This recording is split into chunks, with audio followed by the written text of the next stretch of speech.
اعوذ باللہ من الشیطان الرجیم بسم اللہ الرحمن الرحیم۔ بنیامین وائس کے معزز دوستو السلام علیکم۔ ایک دن کی بادشاہت۔ اٹلی میں ایک بادشاہ حکومت کرتا تھا۔ اس کی رعایا اسے بہت ناپسند کرتی تھی، مگر کچھ لوگ ایسے بھی تھے جو اس کی بہت زیادہ تعریف کرتے تھے۔ اس بادشاہ کا ایک خوش آمدی وزیر تھا۔ وہ دن رات اس بادشاہ کی نیکی، سچائی اور انصاف کی جھوٹی تعریفیں کرتا۔ بادشاہ کا حکم تھا کہ مجھے رعایا کے لوگوں کا حال سچ سچ بتایا کرو کہ کون کس حالت میں ہے اور میرے بارے میں لوگ کیا کہتے ہیں۔ اس طرح میں ان کی رائے اور سب کے حالات صحیح طور پر معلوم کر سکوں گا۔ اس کے جواب میں دوسرے وزیر تو خاموش رہتے، مگر تعریف کرنے والا وزیر فوراً کہتا، حضور کی نیکی اور انصاف کے چرچے سارے ملک بلکہ دنیا بھر میں ہوتے ہیں۔ بھلا وہ کون بے وقوف آدمی ہوگا جو حضور کے انتظام سے خوش نہ ہو، اور ہمارے ملک کی رعایا تو بے حد آرام اور چین سے ہے۔ بادشاہ کو اس کی باتیں سنتے سنتے شک ہونے لگا کہ ہو سکتا ہے یہ خوش آمدی مجھ سے سچی اور صاف باتیں نہیں کرتا،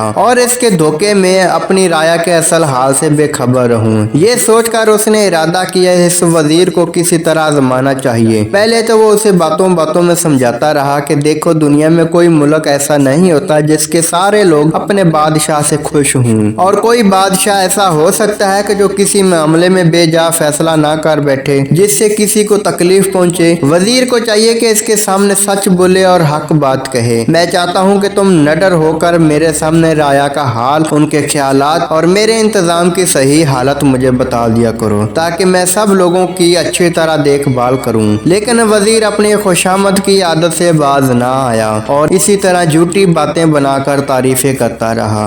آخر بادشاہ نے تنگ آ کر اس کی آزمائش کے لیے اسے کہا کہ ہم تمہارے کام اور تمہاری باتوں سے بہت خوش ہیں، اور اس سلسلے میں تمہیں بہت بڑا انعام دینا چاہتے ہیں۔ یہ انعام ایک دن کی بادشاہت ہے۔ کل تم بادشاہ بنو گے اور دربار میں سب امیروں، وزیروں اور رعایا کے علاوہ لوگوں کو جمع کر کے تمہارے دن بھر کی بادشاہت کا اہم اعلان کریں گے۔ وزیر یہ سن کر بہت خوش ہوا۔ دوسرے دن شاہی دربار میں مہمان آنا شروع ہوئے۔ ہر طبقے کے لوگوں کو دعوت دی گئی تھی، اور ان کے سامنے وزیر کو بادشاہ نے اپنا تاج پہنا کر اپنے تخت پر بٹھا دیا اور اعلان کیا، آج کے دن ہم بادشاہ نہیں، آپ لوگوں کا یہ بادشاہ ہے۔ اس کے بعد سب لوگ کھانے پینے میں مصروف ہو گئے۔ خوش آمدی وزیر بادشاہ ہے۔ اس کے بعد سب لوگ کھانے پینے میں مصروف ہو گئے۔ خوش آمدی وزیر بادشاہ بنا، بڑی شان سے تخت پر بیٹھا نئے حکم چلا رہا تھا اور خوشی سے پھولانا سماتا تھا۔ اصلی بادشاہ ایک دن کے نقلی بادشاہ کے پاس چپ چاپ بیٹھا تھا۔ اتنے میں ایک دن کے بادشاہ کی نظر جو اچانک اٹھی تو وہ ایک دم خوف سے کانپنے لگا۔ اصلی بادشاہ اس کی یہ حالت دیکھ کر مسکراتا رہا۔ قصہ یہ تھا کہ نقلی بادشاہ نے دیکھا کہ شاہی تخت کے اوپر اس جگہ جہاں وہ بیٹھا تھا، سر پر ایک چمکدار خنجر لٹک رہا تھا جو بال جیسی باریک ڈوری سے بندھا ہوا تھا۔ اسے دیکھ کر نقلی بادشاہ ڈر کے مارے برا حال ہو گیا کہ کہیں یہ بال ٹوٹ نہ جائے اور خنجر اس کے اوپر نہ آن پڑے۔ اس نے ضبط کر کے بہت سنبھلنے کی کوشش کی، مگر اس سے خوف کی وجہ سے سیدھا نہ بیٹھا گیا، مگر مجبور ہو کر اصلی بادشاہ سے کہنے لگا، حضور یہ خنجر میرے سر پر سے ہٹوا دیا جائے۔ اصلی بادشاہ نے مسکرا کر کہا، یہ کیسے ہٹایا جا سکتا ہے؟ یہ تو ہر بادشاہ کے سر پر ہر وقت لٹکا رہتا ہے، اسے فرض کا خنجر کہتے ہیں۔ اگر کوئی بادشاہ اپنے فرض سے ذرا غافل ہوتا ہے تو یہی خنجر اس کے سر کی خبر لیتا ہے، لیکن جو بادشاہ انصاف اور سچائی سے حکومت کرتا ہے، یہ خنجر اس کی حفاظت کرتا ہے۔ اب تو وزیر کی بہت بری حالت ہو گئی اور وہ پریشان ہو کر سوچنے لگا کہ اب کیا کرے